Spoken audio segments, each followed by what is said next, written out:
तालिबान रजीम की हुक्मरानी के मुज़र असरात में पाकिस्तान सर फहरिस्त। मुल्क बैनुल-अक़वामी जरीदे दी डिप्लोमेट के मुताबिक 2021 में तालिबान की वापसी को पाकिस्तान ने खित्ते में इस्तेहकाम का मौका समझा, मगर नताइज बरक्स निकले। इस हवाले से मज़ीद क्या तफसीलात हैं, जान लेते हैं अपने नुमाइंदे ज़फ़र हाशमी से। ज़फ़र, आगाह कीजिएगा। जी बिल्कुल, बैनुल-अक़वामी जरीदे दी डिप्लोमेट के हवाले से ये एक रिपोर्ट सामने आई है जिसमें उन्होंने तालिबान रजीम जो है उसके मुज़र असरात जो इस वक्त खित्ते पर और पड़ोसी ममालिक पर पड़ रहे हैं उसके हवाले से तफसीली तस्करा किया गया है। और उसमें ये कहा गया कि तालिबान रजीम की हुक्मरानी जो है उसके सबसे ज़्यादा मुज़र असरात में अगर कोई मुल्क मुतासिर हो रहा है तो वो पाकिस्तान है, जो इस हवाले से सर फहरिस्त है। 2021 में तालिबान की वापसी को पाकिस्तान ने खित्ते में इस्तेहकाम का मौका समझा था, मगर नताइज इसके बरक्स निकले हैं। दी डिप्लोमेट का कहना है कि पाकिस्तान ने तालिबान की सफारती और इंसानी सतह पर भरपूर हिमायत की, इसके बावजूद पाकिस्तान की सलामती की सूरत हाल बिगड़ती गई। दी डिप्लोमेट के मुताबिक तालिबान की वापसी के बाद पाकिस्तान को दहशतगर्दी की नई लहर का सामना करना पड़ा। अफगानिस्तान में TTP, अलकायदा और दाइश खरासान के दहशतगर्द बदस्तूर सरगर्म अमल है। दी डिप्लोमेट्स ने मजीद लिखा है कि अफगान सरजमीन तालिबान की वापसी से पाकिस्तान सबसे ज्यादा मुतासिर हुआ है। ज़फ़र हाशमी हमें अपडेट कर रहे थे, बहुत शुक्रिया आपका ज़फ़र। उधर कान्हा की निजी सोसाइटी के घर से बाप और 2 बेटों की लाशें बरामद हुई। शिनाख्त 60 साला नवान अख्तर, 36 साला कामरान अख्तर और 32 साला इमरान अख्तर के नाम से हुई। हमसाये का कहना है कि मरने वाले अफराद 1 माह से नजर नहीं आ रहे थे। पुलिस के मुताबिक लाशें 1 माह पुरानी लगती हैं, जबकि फोरेंसिक टीम ने शवाहिद इकट्ठे कर लिए। असल हकायक पोस्टमार्टम रिपोर्ट और तहकीकात में ही सामने आएंगी। तो कान्हा की निजी सोसाइटी के घर से बाप और 2 बेटों की लाशें बरामद हुई हैं। उनकी शनाख्त 60 साला नुमान अख्तर, 36 साला कामरान अख्तर और 32 साला इमरान अख्तर के नाम से हुई है। और हैदराबाद में नामालूम अफराद की फायरिंग से पुलिस एहलकार जाम बहक हो गया। लाश अस्पताल मुंतकिल कर दी गई। जाम बहक एहलकार की शनाख्त लियाकत के नाम से हुई है। जी हाँ, पुलिस के मुताबिक वाक़े के वक्त एहलकार सादा कपड़ों में होटल पर बैठा था। SSP हैदराबाद अदील चांडियो कहते हैं कि वाक़े की तहकीकात की जा रही हैं। इब्तिदाई मालूमात के मुताबिक जाम बहक एहलकार की दादू में पुरानी दुश्मनी थी। आगे बढ़ेंगे। अफवाज पाकिस्तान में मल्टी डोमेन ऑपरेशंस जंगी बहास पर कामयाबी की जमानत। अफवाज पाकिस्तान बदलते जंगी तकाज़ों से हम आहंग मल्टी डोमेन ऑपरेशंस के लिए भरपूर तैयारी में मसरूफ़। मल्टी डोमेन ऑपरेशंस में फ़ज़ाई ज़मीनी साइबर इलेक्ट्रॉनिक वॉरफेयर का मरबूत अंदाज में इस्तेमाल, 2 दूर तक मार करने वाले हथियारों की हम आहंग इस्तेमाल से दुश्मन की नकलो हरकत नामुमकिन बना दी गई।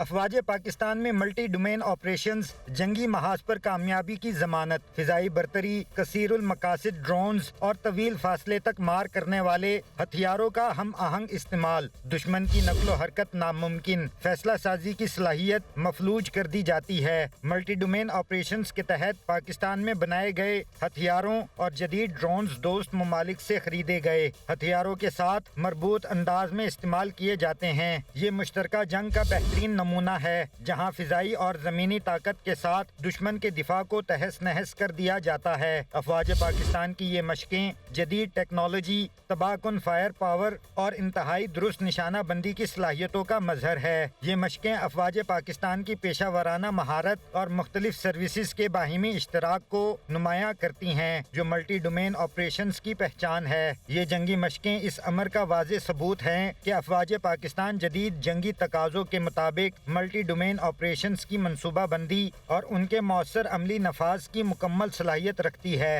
सिंतास मुआहिदे के खिलाफ भारतीय इक़दामात पर अमरीकी जरीदे ने पाकिस्तान के मौक़िफ़ की भरपूर हिमायत कर दी। अमरीकी जरीदे ने नेशनल इंटरेस्ट के मुताबिक भारत की जानिब से सिंतास मुआहिदे की मुअत्तली के बाद जनूबी एशिया में पानी की सियासत ने ख़तरनाक रुख इख्तियार कर लिया है, जो इलाक़ाई कशीदगी में इजाफे का सबब बन सकता है। जरीदे का कहना है कि भारत का दुलिस्ती स्टेज 2 मनसूबा सिंतास मुआहिदे की खुली खिलाफ वर्जी है और भारत पानी को बतौर स्ट्रेटेजिक हथियार इस्तेमाल करने की कोशिश कर रहा है। दी नेशनल इंटरेस्ट के मुताबिक आबी डेटे की फराहमी रोकना बैनुल अक़वामी क़वानीन की खिलाफ वर्जी है। खबरों का सिलसिला आगे बढ़ाएं और आपको बताएं कि पाकिस्तान और अमरीकी अफवाज की मुश्तरका मश्क इंस्पायर्ड गैम्बिट से दिफाई शराकत दारी मज़ीद मुस्तहकम हो गई है। अमरीका ने पाकिस्तान के साथ मुश्तरका मश्क को दिफाई ताल्लुकात में नई जहत करार दे दिया। پاکستان اور امریکی افواج کی مشترکہ مشق انسپائرڈ گیمبٹ کا انعقاد دونوں ممالک کے مابین دفاعی شراکت داری کے استحکام کی عکاس۔ امریکی سینٹ کام کے آفیشیل ایکس اکاؤنٹ پر جاری بیان میں کہا گیا ہے کہ رواں ہفتے امریکی اور پاکستانی فوج نے قومی انسداد دہشت گردی مرکز پبی میں انسپائرڈ گیمبٹ مشق کے دوران تربیت مکمل کی۔ مشق میں انفینٹری کی مہارتوں، جدید حکمت عملیوں اور انسداد دہشت گردی کی کارروائیوں پر خصوصی توجہ مرکوز کی گئی۔ مشق سے دونوں ممالک کی افواج کے مابین باہمی اعتماد، ہم آہنگی اور عملی تعاون کو مزید تقویت ملی۔ انسپائرڈ گیمبٹ مشق 8 سے 16 جنوری 2026 تک منعقد کی گئی۔ 2 ہفتوں پر محیط یہ مشق 1995 سے جاری 2 طرفہ تربیتی سلسلے کی 13ویں کڑی ہے۔ ایران میں احتجاج کی اصل مجرم ٹرمپ آیت اللہ خامنئی نے امریکی صدر کو جانی و مالی نقصانات کا قصوروار قرار دے دیا۔ کہتے ہیں کہ تشدد میں اسرائیلی کردار کے ناقابل تردید شواہد بھی موجود ہیں۔ پرامن احتجاج کو صہیونی حمایت یافتہ دہشت گردوں نے پرتشدد بنایا۔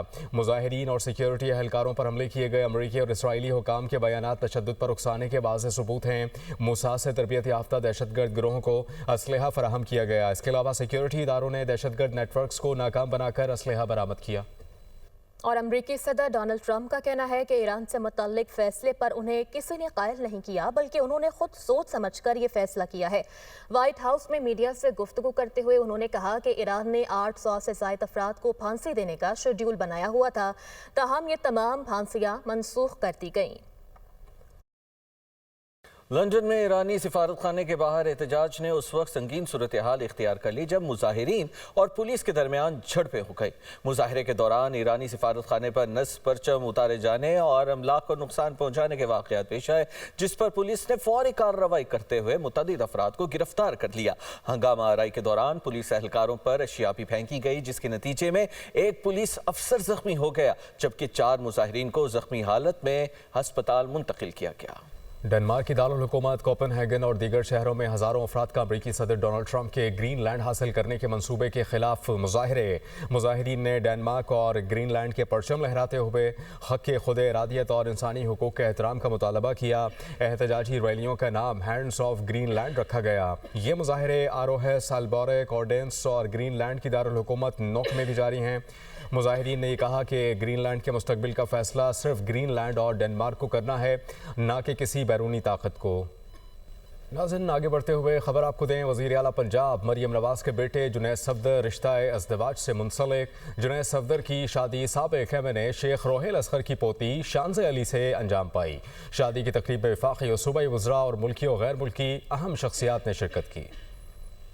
سابق وزیراعظم نواز شریف کے نواسے اور وزیر اعلیٰ مریم نواز کے بیٹے جنید صفدر رشتہ ازدواج میں منسلک ہو گئے۔ جنید صفدر کی شادی سابق ایم این اے شیخ روہیل اصغر کی پوتی شانزہ علی سے انجام پائی۔ جنید صفدر کی بارات نجی ہاؤسنگ سوسائٹی پہنچی، جس میں سابق وزیراعظم نواز شریف، وزیراعظم شہباز شریف، وزیر اعلیٰ مریم نواز اور اہل خانہ کے افراد شامل تھے۔ مفتی راغب حسین نعیمی نے جنید صفدر کا نکاح پڑھایا۔ حق مہر کی رقم 1,25,000 روپے رکھی گئی۔ جنید صفدر کے ولیمے کی تقریب کل جاتی عمرہ میں ہوگی، جبکہ مہندی کی تقریب گزشتہ شب ہوئی تھی۔ شادی کی تقریب میں دلہا کے والد کیپٹن ریٹائرڈ صفدر، چودھری منیر، اسحاق ڈار، حمزہ شہباز، سلمان شہباز، حسین نواز، حسن نواز، رانا ثناءاللہ، مریم اورنگزیب، عظمہ بخاری اور غیر ملکی مہمانوں نے بھی شرکت کی۔ وادی نیلم، اسکردو اور استور کے بالائی علاقوں میں برف باری کا سلسلہ جاری ہے۔ موسم کا احوال جانیے اس رپورٹ میں۔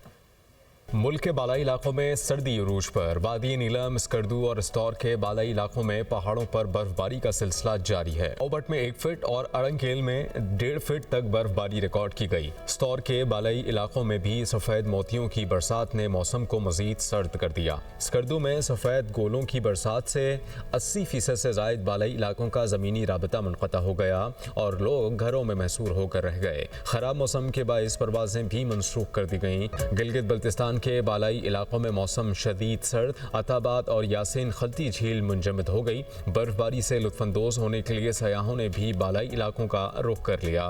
بالائی علاقوں میں برف باری کے باعث درجہ حرارت بھی نقطہ انجماد سے نیچے گر گیا۔ تاؤبٹ کا پارا -16، اڑنکیل -14 اور اسکردو میں -9 ریکارڈ کیا گیا۔ لہ کا پارا -8، گوپس -7، بگروٹ -6، پارا چنار -4 تک گر گیا۔ اسلام آباد اور پشاور کا درجہ حرارت 3، کوئٹہ 2، لاہور 4 اور کراچی کا 14 डिग्री रिकॉर्ड किया गया। महकमा मौसमियात के मुताबिक बर्फबारी का सिलसिला 19 जनवरी तक वक्फे